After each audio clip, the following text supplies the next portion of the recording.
Good afternoon. I'm Rodney Bordeaux, the Chief Operating Officer for the St. Francis Mission, and I appreciate all you coming out this afternoon as we bid farewell to Father Hatcher. It's an honor for me and a privilege also to have worked with Father Hatcher and for him to be of service among the Lakota here on the Rosebud.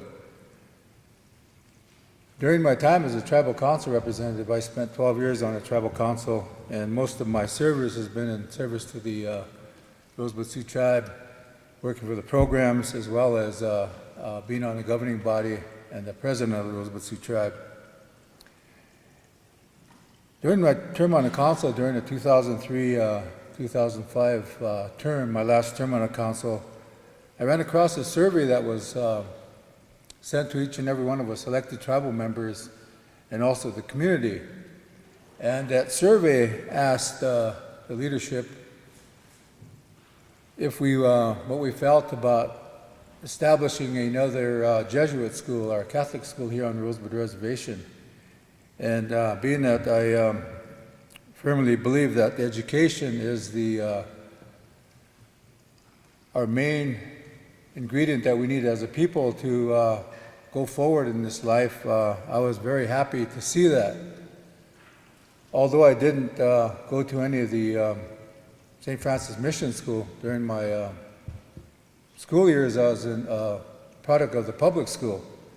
And I've always had problems with the education I received there because so few of us really benefit from that education. So when I seen that, I filled it out and I said, go for it. Basically, it was my message to Father Hatcher at the time when he first came on. So I really appreciated that, and I kept asking and kept pushing for that. And now you see it, the product of which is the Sapelo Catholic Academy, and that happened because of Father Hatcher.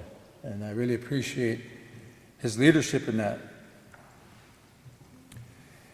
And it was during my presidency, I became president of the Rosebud Sioux tribe in 2005, and I served 3 terms, 2005 to 2012, that I started working with Father Hatcher. It was during that time we had a very sad time on the reservation. 2006 to 2008, we had a lot of suicides. We had a suicide crisis here on the reservation. And it was working through Father Hatcher, other ministers, and our spiritual people that we had a day of prayer for our people, especially our youth. And Father sent Tony Lasbardi. I think Tony was just new to the area then. And we had that day of prayer, and it made a big difference, not only to our youth, but to all of the leadership.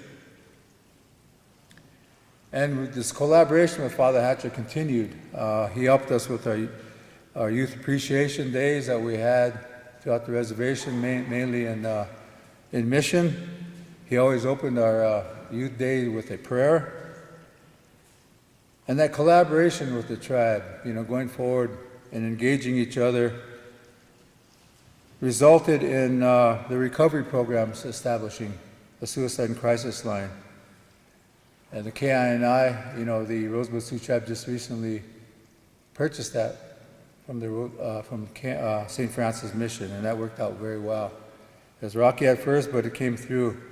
And the dental clinic, the collaboration with the tribe, I was there working with him at the state level and trying to get the state to approve this dental clinic. They weren't sure what they had here, but we were working together, and I think it made a difference with the state people, and it was just simple as that. They just allowed it to happen.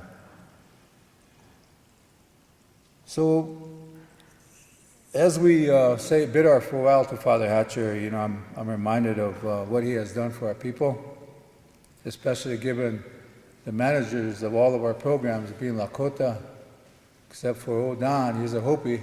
Right on, Don. He's one of us. But, Father believes in us as a people, and that's what made a difference in my coming here. I was offered that opportunity in 2012 to begin work as the COO, and I It's been a challenge, but it's really been rewarding working with Father Hatcher. He has that vision, and I've seen that in him, and it's really paying off for our people. So as we know, say farewell to Father. We know you can be around. Your work, your legacy to us will be that your work will continue, and it will continue to unfold, especially in Sapo Catholic Academy. We have these young students here that have just grown the last couple of years. We're entering in our 5th year this fall in Megan. Great teachers over there, great students. So Father, just know that your legacy will be here. Your leadership will continue to serve the people of the Rosebud. Thank you. And Father Kubicki, I want to welcome him. I met him one time when he came down and introduced himself to us. And he's 6 years. He was in the 1970s and 80s, I believe. He worked at the Sioux Spiritual Center with Father Hatcher. He taught 3 years at Red Cloud Indian School. In the last 14 years, he's been a national director for the Apostleship of Prayer in Milwaukee. So welcome to the Rosebud. So as we move forward, let's give them both a round of applause.